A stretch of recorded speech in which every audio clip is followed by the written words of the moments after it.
Plastomics is developing a new technology for introducing beneficial traits into crop plants like corn and soybean. And we're working with some larger biotech companies to bring our traits to market. Plastomics is an AgTech company making a name for itself in St. Louis with innovative technology developed in the biogenerator lab space at BioSTL. Plastomics' novel technology is designed to deliver beneficial plant traits for insect and disease resistance into major crops in a new way, starting with soybeans and corn. The traits are delivered into the chloroplasts of plant cells. Jeffrey Staub is Plastomics' Chief Technology Officer. The traditional way of introducing traits into plant cells is by modifying the nuclear chromosomes. Our process is much more efficient than the older way of doing things in the nucleus.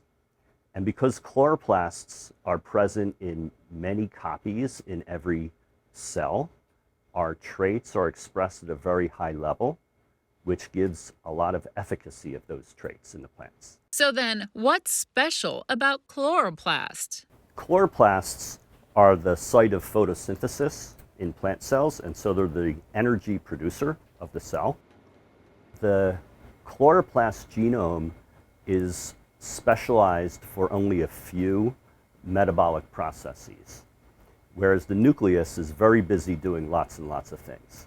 So there's room in the chloroplast to introduce these new traits and have them expressed at a highly efficacious level, both better and faster. The chloroplast derives energy from the sun during the process of photosynthesis, enabling higher expression of Plastomics traits. We're introducing traits from other plant species and from bacteria.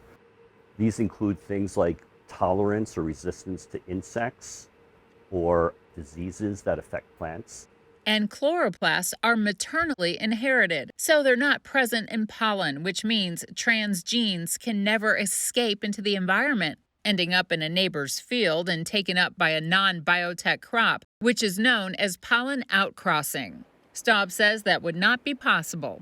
Chloroplasts are inherited only through the mother plant, and so all of the offspring have the trait. And breeding of those traits is much faster than the other approaches using the nucleus.